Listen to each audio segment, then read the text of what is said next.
யாருக்கு மாலைகள் ஆவதென்று பூங்கொடிகள் பூக்கள் பூப்பதில்லை.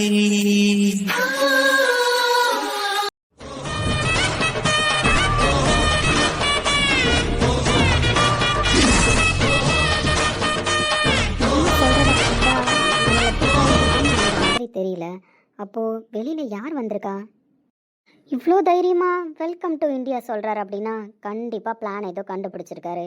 என்ன கண்டுபிடிச்சாருன்னு தெரியல. வெளியில போய் பார்க்கலாம் அப்படி யார் வந்திருக்காங்கன்னு.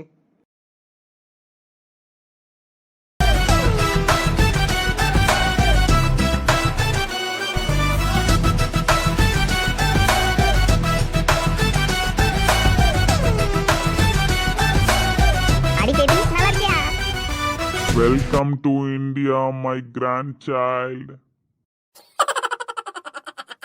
இமையிலக்கா இந்த பொக்கேவை எப்படின்னு. Welcome to India Ilakkiya. Thanks மாமா. ஏண்டி இவ்வளோ நேரம் நானும் உங்க தாத்தாவும் வெல்கம்ங்கிறோம், அதுக்கு பதில காணோம். ஓ ரோஹித் மாமன் சொன்ன உடனே சரி மாமா தேங்க்யூ மாமா அப்படிங்கிற. Why, my child, looking sad? Ilakkiya என்னாச்சுடா, ஏன் ஒரு மாதிரி டல்லா இருக்கா? டிராவல் டயர்டா? அதெல்லாம் ஒன்றும் இல்லை மாமா. என்ன நீங்கள் எல்லாரும் ஏர்போர்ட்டுக்கு வந்திருக்கீங்க? ஏண்டி நாங்களாம் ஏர்போர்ட்டுக்கு வரக்கூடாதா? வரலாம் பாட்டி, நான் தப்பு சொல்லலை. ஆனால் எல்லாரும் இப்படி கிளம்பி வந்திருக்கீங்களே அதை நினச்சி தான் சொல்கிறேன். எப்பவும் பிரகாஷ் மாமா தானே வந்து என்னை பிக்கப் பண்ணும். ஓ இப்போவும் பிரகாஷ் மாமா வரலன்றது தான் கதையா? அதான் மூஞ்சி இப்படி கிடக்கா? ஏன் இலக்கியா, நான் உன்னை ரிசீவ் பண்ண வரக்கூடாதா? வரலாம் மாமா, அதெல்லாம் எதுவும் தப்பு கிடையாது. நீங்கள் வந்தது எனக்கு சந்தோஷம்தான். பட் தாத்தா பாட்டி எல்லாரையும் நான் எதிர்பார்க்கல, அதான் ஒரு மாதிரி ஷாக் ஆகிட்டேன். வேற ஒன்றும் இல்லை மாமா. சரி ஓகே, நோ இஷ்யூஸ். வீட்டுக்கு போகலாமா? மாமா நான் வீட்டுக்கு வரல, ஆஃபீஸ்க்கு வரேன். இப்பதானே ஊர்ல இருந்து வந்திருக்கா, உடனே ஆபீஸ்க்கு போய் அந்த ப்ரெஷரை விட பாக்கணுமா? நீ வீட்டுக்கு வா, ஏர்போர்ட்ல இருந்து வீட்டுக்கு கூட்டு போயிட்டு ஒரு வாய் சாப்பிட்டுட்டு அதுக்கப்புறம் ஆபீஸ்க்கு போய் பாக்குறது வந்தா பாரு. இப்படியே நேரம் ஆபீஸ்க்கு போறேன்னு சொல்றதுக்கா நாங்க உனக்கு கூட வந்திருக்கோம். ஆமாண்டி, அப்படியே டயர்டா வந்திருக்க, ரிஃப்ரெஷ் ஆகிட்டு போயேன். பாட்டி அது ஆஃபீஸ் ஏன் வரணும்னு சொல்றேன்னு எனக்கு தெரியுது. பிரகாஷ் மீட் பண்ணணும், அதானே? பிரகாஷ் மீட் பண்ணலாம், ஒன்றும் ப்ராப்ளம் கிடையாது. ஜஸ்ட் நீ வீட்டுக்கு போயிட்டு ரிஃப்ரெஷ் ஆகிட்டு அத்தை அம்மா அப்பா எல்லாரையும் மீட் பண்ணி ஜஸ்ட் பேசிட்டு ஆஃப்டர்நூன் ஆஃபீஸ் வா, ஒன்றும் ப்ராப்ளம் இல்லை. ஏண்டி அவன் தான் அவ்வளோ தூரம் சொல்கிறான்ல, வீட்டுக்கு வாடி, வந்துட்டு போய் உன் மாமனை பார்க்கலாம். சரி ஓகே மாமா, நான் வீட்டுக்கு போயிட்டு ரிஃப்ரெஷ் ஆகிட்டு வரேன். Okay good. சரி நீ தாத்தா பாட்டி கூட வீட்டுக்கு கிளம்பு. எனக்கு ஆஃபீஸில் ஒரு சின்ன வேலை இருக்கு, போய் முடிச்சுட்டு உனக்காக வெயிட் பண்ணுறேன். ஆஃபீஸ் வந்துரு, ஓகேவா? பார்க்கலாம். உன்னோட திங்ஸ் டிரைவர் எடுத்துகிட்டு போயிட்டாரு மாமா, ஒன்றும் ப்ராப்ளம் கிடையாது. நான் தாத்தா பாட்டி கூட வீட்டுக்கு போகிறேன், நீங்கள் கிளம்புங்க. ஓகேம்மா. என்னடி போலாமா? ஒரு 5 மினிட்ஸ் பாட்டி, நீங்கள் கிளம்புங்க, நான் பின்னாடியே வரேன். சரிம்மா, நானும் பாட்டியும் போயிட்டு கார் பார்க்கிங்ல வெயிட் பண்றோம், நீ வந்துரு. ம் நல்லா சூப்பரா இருக்கு தெரியுமா இந்த நீல கலர் புடவையில? ஆரம்பிச்சிருவீங்க, உங்களுக்கு இதே வேலை தான். வயசானாலும் உங்கள் லொல்லு குறைய மாட்டேது தெரியுமா? என் மனைவியை நான் காதலித்தேன், காதலிப்பேன், காதலித்துக் கொண்டே இருப்பேன். போங்க, எனக்கு ஒரு மாதிரியா இருக்கு. நம்ம வாங்க போவோம், இங்க நின்னா உங்க லவ்ஸ் வேற தாங்க முடியாது. வீட்டுக்கு போயிட்டு அப்போ லவ் ஸ்டார்ட் பண்ணா ஒன்னும் உனக்கு பிரச்சனை இல்லையே? போங்க, எனக்கு ஒரே வெக்கமா இருக்கு. செல்ல குட்டி நாச்சியா? போங்க அழகரே. அண்ணன் யாரு?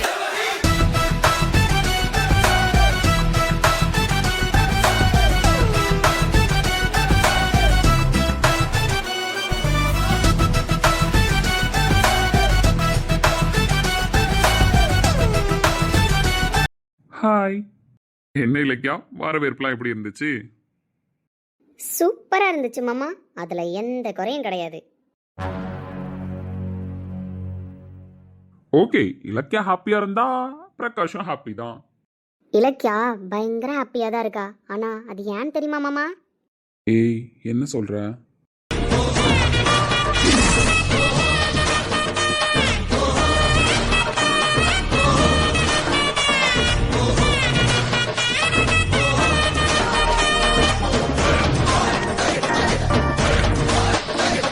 மாமா நீ இப்படி ஏதாவது பண்ணுவேன்னு தெரிஞ்சுதான் நான் இந்த பிளானை மட்டும் நம்பி வரல. என்னோட நெக்ஸ்ட் பிளான் என்னன்னு உனக்கு தெரியுமா? இலக்கியா டைம் என்ன மாமா? Watts time now? 10 o'clock. உன்னோட பவி உன்கிட்ட கேஷ் வாங்க வந்துட்டாங்களா? ஏய், வர மாட்டாங்க மாமா, வரவே மாட்டாங்க. அப்படியே உன் கண்ணு முன்னாடி பவி வந்தாலும் மிஸ் பவியா வரமாட்டா, மிஸ்ஸஸ் பவியா வருவா. ஏய்,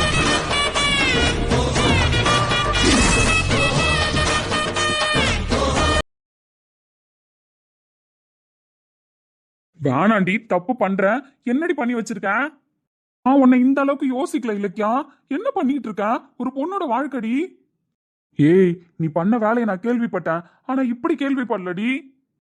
பவியோட அம்மா காசுக்கு ஆசைப்படுறவங்கன்னு தெரிஞ்சு கரெக்டா லாக் பண்ணியிருந்திருக்க. ஒருத்தனை அனுப்பி அவங்கள்ட்ட பேச வச்சிருக்க. பவிய கல்யாணம் பண்ணி கொடுத்தீங்க அப்படின்னா 5 லட்ச ரூபா உங்களுக்கு பணம் தரேன் அப்படின்னு அவங்களுக்கு ஆசை வார்த்தையை தூண்ட வச்சிருக்க. அவங்களும் சரி நான் என் பொண்ணை கல்யாணம் பண்ணி தரேன் 5 லட்ச ரூபா கொடுன்னு ஒத்துக்கிட்டாங்க. இன்னைக்கு அந்த பையன் பேச வரான். ஆனா அந்த பையன் பேச வர்றதுக்கு முன்னாடியே பவி அந்த 5 லட்சத்தை அவங்க அம்மா கிட்ட கொடுத்துட்டா. அவங்க அம்மா அந்த கல்யாணத்தை ஸ்டாப் பண்ணிட்டு வந்தா பவி கிட்ட சொல்லியிருக்காங்க. அதனாலதான் அவ என்கிட்ட அமௌண்ட் கேட்டிருக்கா. அதை நான் கண்டுபிடிச்சிட்டேன். 5 லட்ச ரூபா அவகிட்ட நான் கொடுப்பேன், கொண்டு போய் அவங்க அம்மா கிட்ட கொடுத்துருவா அப்படின்னு மட்டும்தான் நான் இருக்கேன். என்ன மாமா, ரோஹித் மாமா லைஃப்ல எவ்வளோ விஷயத்த கண்டுபிடிச்சி அவர் லைஃபையே கையில கொடுத்துருக்கா. ஆனா உன் லைஃபை கோட்டை விட்டுட்டியா மாமா? ஏய் ஏய், வேணாண்டி. என் பவி வாழ்க்கையோட விளையாடாத. விளையாட்டு ஸ்டார்ட் ஆகி ரொம்ப நேரம் ஆச்சு மாமா. எனக்கு தெரிஞ்சு விளையாட்டு முடிஞ்சிருக்க கூட சான்சஸ் இருக்கு. ஏன்னா 10 o'clock ஆகிடுச்சு இல்லையா? நீ வேணும்னா இன்னொரு நம்பர் வச்சிருப்பல, கார்த்திக் நம்பர், அதுலேருந்து கால் பண்ணு. உன் பவி எடுக்கிறாளான்னு பாரு. அட்லீஸ்ட் உன் பவி எங்க இருக்கானாச்சும் உன்னால கண்டுபிடிக்க முடியுதான்னு பாரு. கண்டுபிடிக்கிறதுக்குள்ள அவ ஹனிமூனுக்கே போயிடுவா. புரியுதா? அந்த அளவுக்கு பிளானை செட் பண்ணி வச்சிருக்கேன். நீ இன்னும் பஸ் ஸ்டாப்ல உட்காந்துட்டு அசால்ட்டா பேசிக்கிட்டு இருக்க. ஃபர்ஸ்ட் உன் பவி எங்கன்னு உனக்கு தெரியுமா? ஏன் மாமா, தூண்டில் போட்டு நான் மீன் பிடிக்க ஆசைப்பட்டேன் நான் நினைச்சேன் 5 லட்ச ரூபாயை வச்சு. இதெல்லாம் உனக்கு அசால்ட்டுன்னு எனக்கு தெரியாதா மாமா? நான் தூண்டில் போட்டு மீன் பிடிக்கல மாமா, வலைய வீசியிருக்கேன். கொத்தா மாட்டிட்டாங்க. புரியுதா? குடும்பத்துக்கே செக் வச்சிருக்கேன். ஸோ இதுக்கப்புறம் பவின் பேச்சு எடுத்த அவ்வளோதான் சொல்லிட்டேன். ஓகே மாமா, உனக்கு இதுக்கப்புறம் நிறைய வேலை இருக்கும். ஸோ பவியை போய் தேடு. பவி கல்யாணத்துக்கு மொய் பணமா வேணா அந்த 5 லட்ச ரூபாயை கொடுத்துட்டு வாமாம்மா. ஒன்றும் பிரச்சனை கிடையாது. நிறைய பேருக்கு நம்ம ஃபேமிலிலேருந்து ஹெல்ப் பண்ணுறோம். ஸோ அந்த மாதிரி பவிக்கும் ஹெல்ப் பண்ணதா இருக்கட்டும். அதுவும் நம்ம கம்பெனி ஸ்டாஃப் வேற. அவள் கல்யாணத்துக்கு 5 லட்ச ரூபா ஒரு மொய்யா இருந்துட்டு போட்டோமாம்மா. உனக்கு பிடிச்ச பொண்ணு வேற. அதனால 5 லட்ச ரூபா மொய் வைக்கிறதுல தப்பு கிடையாது மாமா. கல்யாணத்துக்கு போய் மொய் வச்சுட்டு நல்ல விருந்து சாப்பாடு சாப்பிட்டுட்டு வந்து சேரு. நான் வீட்டில் போய் ரிஃப்ரெஷ் ஆகிட்டு வந்து உன்னை ஆஃபீஸில் பார்க்குறேன். Now I cut my call. Enjoy the day mister Karthik Prakash.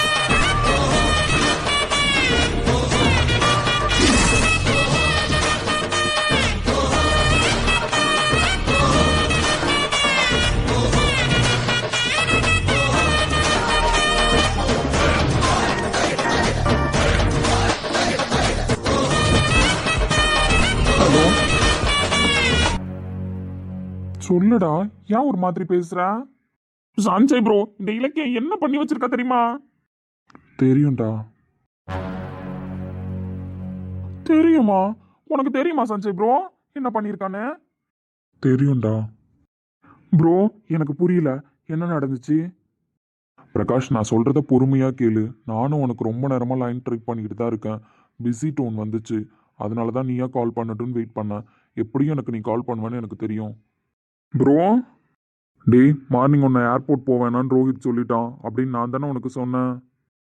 ஆமாம் ப்ரோ, அப்போ கூட நான் என்ன நினச்சேன், என் லவ் மேட்ரு அண்ணனுக்கு தெரிஞ்சதுனால இலக்கியாவை நான் போய் ரிசீவ் பண்ணுறது அண்ணனுக்கு பிடிக்கல, சரி இதை கண்டினியூ பண்ண வைக்க வேணாம் அப்படின்றதுனால அண்ணன் போயிருக்காரு அப்படின்னு தான் நினச்சேன். உனக்கும் பவிக்கு இருக்கிற லவ் மட்டும் உங்கள் அண்ணனுக்கு தெரியல. பவிக்கு நடக்க போகிற பிரச்சனையும் உங்கள் அண்ணன் கண்டுபிடிச்சிட்டான். எனக்கு புரியல.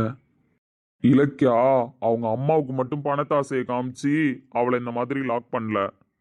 அப்புறம் டேய் நம்ம விசாரிச்சுக்கிட்டு தான் இருந்தோம் இந்த மாதிரி என்ன பிரச்சனை ஏது பிரச்சனைன்னு. நீயும் நானும் எது வரைக்கும் கண்டுபிடிச்சோம், யாரோ ஒருத்தனை வச்சு இலக்கியா அவங்க அம்மாவுக்கு ஆசை வார்த்தை காட்டி 5 லட்ச ரூபா பணம் கொடுக்க ஏற்பாடு பண்ணியிருக்கா. அதனால பவியோட அம்மா அவனுக்கு கல்யாணம் பண்ணி வைக்க பவியை ஒத்துக்கிட்டாங்க. ஸோ பணத்தை பவி அம்மா கிட்ட கொடுத்துட்டா கல்யாணத்தை நிப்பாட்டிடுவாங்க. இது வரைக்கும் தான் நம்ம கண்டுபிடிச்சோம். ஆனா உங்க அண்ணன் ஒரு படி மேல போய் பிரச்சனைக்கான காரணம் யாருன்னு கண்டுபிடிச்சிருக்கான். அதாவது பவிக்கு முடிவு பண்ண மாப்பிள்ளை யாரு, யார் அவன் 5 லட்ச ரூபா பணம் கொடுத்து கல்யாணம் பண்ணிக்கிறேன்னு சொல்றான், திடீர்னு இந்த கேரக்டர் எப்படி உள்ள வந்தான் அப்படின்னு உங்க அண்ணன் இந்த மாப்பிள்ளைய ரிசர்ச் பண்ண ஆரம்பிச்சிட்டான். அண்ணனா? ஆமா, இப்பதான் பிரச்சனை முடிஞ்சிச்சு. எனக்கு கால் பண்ணா. நான் உனக்கு லொகேஷன் ஷேர் பண்றேன். பவி அங்கதான் இருக்கா, போய் பாரு. ப்ரோ, என்ன நடந்துச்சு? பிரச்சனை ஃபர்ஸ்ட் சொல்லு. விதி என்ற காட்டிலே திசை மாறும் வாழ்க்கையே போகிற போக்கில் பாதைகள் கண்டு வீடு எண்ணம் போல வாழ். என்ன தம்பி இவளை கூப்பிட்டு வாங்க பார்க்கணும்னு சொன்னீங்க. பார்த்த உடனே பொண்ணு பிடிச்சிருந்தா 5 லட்ச ரூபா பணம் தரேன், அடுத்த மாதம் கல்யாணத்தை வச்சுக்கலாம் அப்படின்னு சொன்னீங்க. சித்தி ஒரு 5 நிமிஷம் டைம் கொடுங்க சித்தி, நான் ரெடி பண்ண பணமும் ரெடி ஆயிடுச்சு, உங்களுக்கு பணம் எடுத்துட்டு வந்து தரேன், என்ன தயவு செஞ்சு விடுங்க சித்தி. உங்க பொண்ணை நானா தேடி வரல, எனக்கா ஒரு அதிர்ஷ்டம் தேடி வந்தது. அந்த அதிர்ஷ்டத்துல உங்க பொண்ணு பேர் எழுதி இருந்தது. அதனால சரி கல்யாணம் பண்ணுவோம், வர்ற அதிர்ஷ்டத்தை ஏன் விடுவானே அப்படின்னு சொல்லிதான் உங்ககிட்ட நான் வந்து பேசினேன். 5 லட்ச ரூபா பணம் தரேன், உங்க பொண்ணை கல்யாணம் பண்ணி வைங்கன்னு. நானும் பொண்ணு தரேன்னு தானே தம்பி சொன்னேன், ஆனா திடுதிப்புன்னு தாலியோட வந்து நிக்கிறீங்க. அண்ணா நீங்க யாரு என்னன்னு தெரியாது, எங்க அக்கா பாவண்ணா, விட்டுருங்கண்ணா. நான் உனக்கு அண்ணன் கிடையாது தம்பி, மாமான்னு கூப்பிடுன. இதுக்கப்புறம் நான் உனக்கு மாமா தான். தம்பி என்ன தம்பி இப்படிலாம் பேசிக்கிட்டு இருக்கீங்க? நான் வெறும் பொண்ணை தானே பார்க்கணும், நீங்கள் இப்போ பொண்ணை காட்டிட்டு கூட்டிட்டு போயிடுவோம், அப்புறமா கல்யாணத்தை பற்றி அவங்க அப்பாட்ட பொறுமையாக பேசிப்போம் அப்படின்னு நினச்சிக்கிட்டு இருந்தேன் தம்பி. அவங்க அப்பா வேற எங்கன்னு தெரியலையே, இந்த மாதிரி நேரத்தில் அவளுக்கு நீங்கள் தாலி கட்டினீங்க அப்படின்னா அவங்க அப்பா வைக்க மாட்டார் தம்பி. நான் போய் என்ன பதில் சொல்லுவேன்? நீங்களே ஒண்ணுத்துக்கு உதவாத குடும்பம், உங்க குடும்பம்லாம் ஒரு குடும்பம். நான் பொண்ணு எடுக்க வந்ததே பெரிய விஷயம். இதுல உன் வீட்டுக்காரன் என்ன சொல்லுவான், நீ என்ன சொல்லுவான்னு நான் யோசிக்க முடியுமா? என்னோட லாப நஷ்டத்தை மட்டும்தான் பார்க்க முடியும். இன்னைக்கு இப்ப இந்த செகண்ட் இவளை கல்யாணம் பண்ணா மட்டும்தான் எனக்கு கிடைக்க வேண்டிய லாபம் கிடைக்கும்னு சொல்றாங்க. அதனால வேற வழியே கிடையாது, நான் தாலி கட்டியே தான் ஆவேன். நீ நவுந்தினா ஒழுங்கா தாலி கட்டுவேன், இல்லனா அந்த 5 லட்ச ரூபாயும் கொடுக்காம போயிடுவேன் பாத்துக்க. தம்பி எதுவாக இருந்தாலும் பேசிக்கலாம் தம்பி, நாங்கள் ஒன்றுத்துக்கு உதவாத குடும்பம் தான், இருந்தாலும் அவங்க அப்பா வெளியில் போயிருக்காரு, இந்த நேரத்தில் இது சரி வராது தம்பி. நீங்கள் கல்யாணம் பண்ணணும்லாம் இப்போ முடிவு எடுக்காதீங்க. எம்மா தம்பி தான் சொல்றாப்புல, நவருங்க, தாலியை கட்டட்டும். உங்களுக்கு தேவை பணம் தானே, மேலே 1 லட்ச ரூபா வேணாலும் வாங்கிக்கோங்க. இப்போ தம்பி தாலி கட்டியே ஆகணும், அதுக்கு வழி விட்டிங்கன்னா நேர்மையாக கட்டுவார். அவர் சொன்ன மாதிரி நீங்கள் வழி விடாமல் நின்னீங்கன்னா அந்த 5 லட்ச ரூபாயும் கொடுக்காம போயிடுவார், பார்த்துக்குங்க. அண்ணா அண்ணா ப்ளீஸ்ண்ணா, உங்க காலில் வந்து கெஞ்சி கேட்குறேன், எங்க அக்காவை விட்டுருங்க. இங்கே பாருங்க, தேவையில்லாமல் எங்கள் அம்மாவுக்கு பணத்தாசையை காமிச்சிங்க, அவங்களும் அதுக்கு இணங்கிட்டாங்க. ஆனால் அதே பணத்தை நான் தரேன்னு சொன்னேன், கல்யாணத்தை நிப்பாட்டுறேன்னு எங்கள் அம்மா சொன்னாங்க. அதனால நான் பணமும் ஏற்பாடு பண்ணிட்டேன். ஒழுங்கு மரியாதையா நீங்கள் போங்க சொல்லிட்டேன், தேவையில்லாத பிரச்சனை பண்ணீங்க அவ்வளோதான். ஓஹோ, இந்த விஷயம்லாம் வேற நடந்திருக்கா? நான் 5 லட்ச ரூபா தரேன்னு சொன்னா, அதே உன் பொண்ணு 5 லட்ச ரூபா தரேன்னு சொன்னா கல்யாணம் தனி பாட்டி இருப்பியா? அப்ப என்னையே ஏமாத்தலாம் நீ முடிவு பண்ணிட்டு இருக்க? ஐயோ தம்பி, அவள் 5 லட்ச ரூபா ரெடி பண்ணலாம் மாட்டா, அவள் ரெடி பண்ண மாட்டான்றதுனால தான் நான் அவளுக்கு அப்படி ஒரு வாக்குறுதியை கொடுத்து வச்சிருந்தேன். இப்போ கூட அவள் போய் தான் சொல்கிறா, பணம் ரெடி பண்ணியிருக்கலாம், சான்ஸ் கிடையாது தம்பி. நீங்கள் நான் சொல்கிறத கேளுங்க தம்பி, என் பொறுப்பு அவளை உங்களுக்கு கல்யாணம் பண்ணி வைக்கிறது. ஆனால் இப்படி திருட்டுத்தனமாக தாலி கட்ட வேணாம் தம்பி. இதோ பாருங்கம்மா, இதுக்கப்புறம் உங்கள் பேச்செல்லாம் நம்ப முடியாது. இப்போவே உங்கள் பவுஸ் என்னன்னு தெரிஞ்சு போச்சு. எங்களுக்கு அந்த பொண்ணை கல்யாணம் பண்ணணும், அவ்வளோதான். வழியை விடுங்க, தம்பி தாலி கட்டிட்டு போவார். தம்பி நீ சீக்கிரமா தாலியை கட்டு, இல்லைன்னு வச்சுக்க இந்த பொம்பளை வேற எவனாவது 6 லட்ச ரூபா பணம் தரேன்னு சொன்னா அவனுக்கு பொண்ணை கட்டி வச்சாலும் கட்டி வச்சிரும். அதனால நீ விறுவிறுன்னு தாலியை கட்டு, வர்ற அதிர்ஷ்டத்தை விடக்கூடாது, நம்மளுக்கு நேரம் போய்கிட்டே இருக்கு. அண்ணா அண்ணா வேணாண்ணா, எங்க அக்காவை விட்டுருங்கண்ணா. என் புருஷனுக்கு தெரிஞ்சா கொன்னே போட்டுருவார் தம்பி. நீங்கள் கொடுக்குற பணத்தை கூட என்னால் அனுபவிக்க முடியாது. நான் சொல்கிறத தயவு செஞ்சு கேளுங்க தம்பி. அவங்க அப்பாவையும் சம்மதிக்க வச்சு அவளையும் சம்மதிக்க வச்சு நான் கல்யாணம் பண்ணி வைக்கிறேன் தம்பி. அண்ணா, இவங்க 2 பேரும் எடுத்துட்டு போக சொல்லுங்க. மா, ஒழுங்கா வாங்க, இல்லனா அடிச்சு இழுத்துட்டு போக வேண்டியது இருக்கும். அண்ணா அண்ணா வேணாம், விட்டுருங்கண்ணா. டேய் இழுத்துட்டு போடா, என்ன பேசிக்கிட்டு இருக்க? தம்பி போய் தாலியை கட்டுப்போ சீக்கிரமா. தானா தப்பு பண்ணுறீங்க? நான் கூட என்னமோன்னு நினைச்சேன், திடீர்னு இந்த பொண்ணை கல்யாணம் பண்றோமே, ஆள் எப்படி இருக்குன்னு தெரியாது, நம்மளுக்கு பொருத்தமா இருப்பாளா பொருத்தமா இருக்க மாட்டாளா, நம்மளே பிசினஸ்க்காக தானே இந்த பொண்ணை கல்யாணம் பண்ண போறோம். அப்படி இருக்கிற பட்சத்துல இவளை என்னன்னு கல்யாணம் பண்றது? சரி கல்யாணம் பண்ணி அழகா இருந்தா பாப்போம், இல்லனா எங்கேயாவது துரத்தி விட்டுருவோம் அப்படின்னு தான் நினைச்சேன். ஆனா பாக்குறதுக்கு நல்லா மூக்கு மொழியுமா அழகா தான் இருக்க. உன்னெல்லாம் கல்யாணம் பண்றதுல தப்பே கிடையாது. இப்படி ஒரு பொண்ணை எனக்கு காமிச்ச தெய்வத்துக்கு தான் நான் நன்றி சொல்லணும். கவலைப்படாத, உன்னை துரத்திலாம் விட மாட்டேன், கல்யாணம் பண்ணி ராணி மாதிரி பாத்துக்கிறேன்னா. ப்ளீஸ் வேணாம், தேவையில்லாமல் இந்த மாதிரி பண்ணாதீங்க, இது நல்லதுக்கல்ல. ஒழுங்கா நின்னா அழகா 3 முடிச்சு போடுவேன். அங்க உடனே இங்க உடனே தப்பிக்கணும்லாம் நினைச்சனால நான் கல்யாணம் பண்ணுவேன். என்ன கஷ்டப்பட்டு கல்யாணம் பண்ற மாதிரி இருக்கும், இஷ்டப்பட்டு கல்யாணம் பண்ற மாதிரி இருக்காது.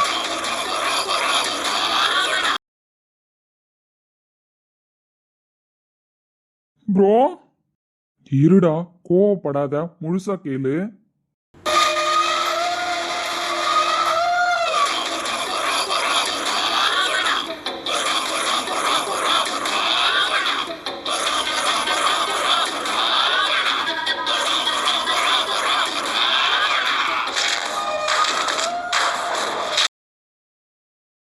ஐயோ சார், அப்படிலாம் பண்ணிடாதீங்க. ஒரு நிமிஷம் இருங்க, அவர்கிட்ட ஃபோனை கொடுக்குறேன். ராகுல் தம்பி, ராகுல் தம்பி. அட என்னண்ணே தாலி கட்ட போற நேரத்துல கூப்பிடுறீங்க? தம்பி தம்பி கட்டிடாத, அவ்வளோதான். கட்டினேன்னு வச்சுக்க, சோழியை முடிச்சிருவாங்க. உள்ள வந்த பவரடி அண்ணன் யாரு?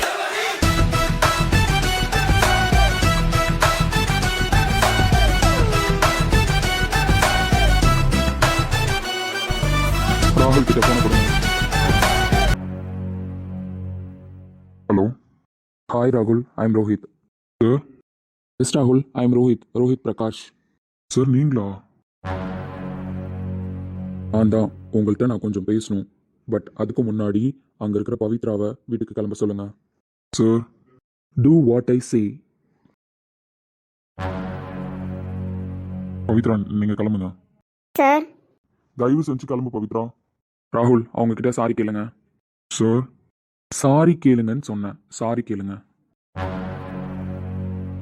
சாரி பவித்ரா, நீங்க கிளம்புங்க. ப்ளீஸ் கிளம்புங்க பவித்ரா. சார் கிளம்பிட்டாங்க. ஓகே ராகுல், பிஸ்னஸ் பேசலாமா? என்னோட கம்பெனியில் ஒரு ப்ராஜெக்டில் நீங்கள் டைப் வச்சுக்கணும்னு ஆசைப்படுறீங்க. I am correct? Yes sir. அதை நீங்கள் டேரெக்டாக அப்ரோச் பண்ணியிருக்கலாம். சார் அப்ரோச் பண்ணியிருந்தேன். நீங்கள் அப்ரோச் பண்ணியிருந்தீங்க, நானே உங்களுக்கு ரெஸ்பாண்ட் பண்ணலான்னு தான் இருந்தேன். பட் அதுக்குள்ளே நீங்கள் இப்படி ஒரு முடிவு எடுத்துருக்க தேவையில்ல. Sir. Prakash group of company கூட டைப் வச்சுக்கிறதுக்கு உங்களுக்கு ஆப்பர்ச்சுனிட்டி கொடுக்குறோம். ஸோ நீங்கள் இந்த விஷயத்த பண்ணுங்கன்னு உங்களை யாராவது வற்புறுத்துனாங்களா? சார். ஆல்ரெடி ஐ நோ ராகுல், ஸோ ஜஸ்ட் ஐ ஆஸ்க், யாருன்னு மட்டும் சொல்லுங்கள். Ilakkiya ma'am sir. சரி ஓகே, இப்போ என்கிட்ட நீங்கள் சொன்ன விஷயத்த இந்த செகண்டே மறந்துடுங்க. நான் உங்களுக்கு கால் பண்ணதையும் இந்த செகண்டே மறந்துடுங்க.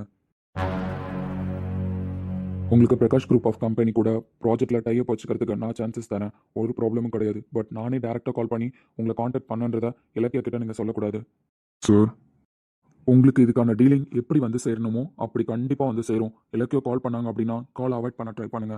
அதையும் மீறி உங்களை காண்டாக்ட் பண்ணாங்க அப்படின்னா, மேம் எனக்கு இப்படி ஒரு கல்யாணத்தை பண்ணுறதுக்கு இஷ்டம் கிடையாது, ஸோ அந்த பொண்ணு எனக்கு பிடிக்கல அப்படின்னு ஏதாவது ஒரு ரீசன் சொல்லி கல்யாணத்தை ஸ்டாப் பண்ணிட்டேன் அப்படின்னு மட்டும்தான் நீங்கள் சொல்கிறீங்க. இதில் நான் இன்வால்வ் ஆன விஷயம் எந்த காரணம் கொண்டும் வெளியில் வரக்கூடாது. Okay sir. பட் ராகுல், நீங்கள் இந்த விஷயத்த பண்ணியிருக்கீங்க, ஸோ நான் சொன்ன விஷயத்த நானும் பண்ணுவேன். ட்ரஸ்ட் பண்ணுங்கள். இதையும் தாண்டி இந்த விஷயத்துக்காக மட்டும் நான் உங்களுக்கு டீலிங் கொடுக்கல. உங்களுக்கு பிரகாஷ் குரூப் ஆஃப் கம்பெனி கூட டைப் வச்சுக்கிறதுக்கு எல்லா குவாலிஃபைடும் இருக்குது. ஸோ அதையும் மீன் பண்ணி தான் கொடுக்குறேன். இது உங்கள் டேலண்ட்டுக்கு கொடுக்குற ஆப்பர்ச்சுனிட்டி தான். Thank you sir. இவ்வளோ சின்ன வயசில் ஒரு தொழிலதிபராக வர்றது எவ்வளோ கஷ்டம், ஒரு பெரிய கம்பெனி கூட டீலிங் வச்சுக்கிறது எவ்வளோ கஷ்டன்றதை நான் உணர்ந்திருக்கேன். உங்கள் ஸ்டேஜில் இருந்து தான் நானும் வந்திருக்கேன். ஸோ கஷ்டப்படுங்க, அதுக்கான கிரெடிட் கண்டிப்பாக கிடைக்கும். ஸோ இந்த மாதிரி ஒரு லைஃப்பை ஸ்பாயில் பண்ணி கிடைக்கிற கிரெடிட் எப்போவுமே நிலச்சி நிற்காது. சாரி சார், இதுக்கப்புறம் இந்த மாதிரி நடக்காது. ஸோ இன்னொரு ஹெல்ப் பண்ண முடியுமா? சொல்லுங்க சார். இதுக்கப்புறம் பவித்ராவுக்கு மேரேஜ் பண்ணுறதை பற்றி நீங்கள் யோசிக்கக்கூடாது. அதுக்காக இந்த அமௌண்ட் கொடுத்ததை பற்றி யார்கிட்டையும் நீங்கள் சொல்லக்கூடாது அப்படின்னு சொல்லி அவங்க அம்மாவை தனியாக கூப்பிட்டு அந்த அமௌண்ட்டை கொடுத்துட்டு போயிடுங்க. ஸோ இந்த 5 lakhs நான் உங்கள் அக்கௌண்ட்டுக்கு சென்ட் பண்ணிடுவேன். சார் பரவாயில்ல சார், நான் கொடுக்குறேன். நீங்கள் சொல்கிற மாதிரி இந்த அமௌண்ட்டை நான் கொடுக்காம போனாலும் பவித்ராவை வேறு யாருக்காவது கல்யாணம் பண்ணி வைக்க தான் அவங்க அம்மா நினைப்பாங்க.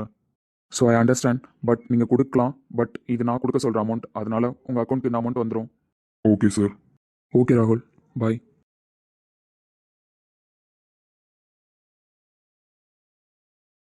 தன்னை போல என்னை எள்ளும் நீயும் நானும் ஓர் தாய் பிள்ளை. தம்பி உந்தன் உள்ளம் தானே அண்ணன் என்றும் வாழும் எல்லை. ஒன்றாய் காணும் வானம் டேய், எல்லா எங்கும் பிரச்சனையும் முடிஞ்சிருச்சு. ரெண்டாய் போய் மாற பாவியை பார்த்து நியாயம் தயவு செஞ்சு ஆறுதல் இல்லை. சொல்லிட்டு வா. ஆறுதல் சொல்லணுமா? இந்த விஷயத்துக்கு ஆறுதல் சொல்லணுமா? எவ்வளோ தூரம் கேட்டேன் ப்ரோ, எவ்வளோ கெஞ்சி கேட்டிருப்பான் அவகிட்ட.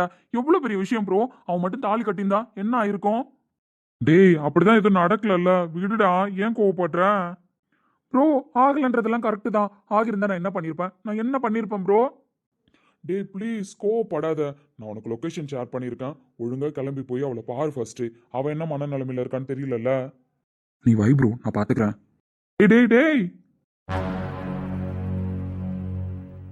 கார்த்தி, நவுரடின்னு சொன்னேன். கார்த்தி, ஏய் வாய மூடு, கூப்பிடாத அப்படி. ஒன்னெல்லாம் ஆர்த்தி ஒன்னு அடிக்க தேவையில்லடி, ஒன்ன நாயை அடிக்கணும் சொல்லு. பைத்தியக்கார மாதிரி உன்னை லவ் பண்ணல, ஒன்னும் அடிக்க கூடாது. அதுக்கெல்லாம் ஆர்த்தி கையை ஏன்டா குத்துன? லவ் பண்ண பாவத்துக்கு நான் தாண்டி என்ன அடிச்சுக்கணும், உன்னை அடிக்கவே கூடாது. இதுக்கப்புறம் நான் என்ன கஷ்டப்படுத்திக்கிறேன்னா அதுவாச்சும் உனக்கு வலிக்குதான்னு பார்க்கலாம். ஆர்த்தி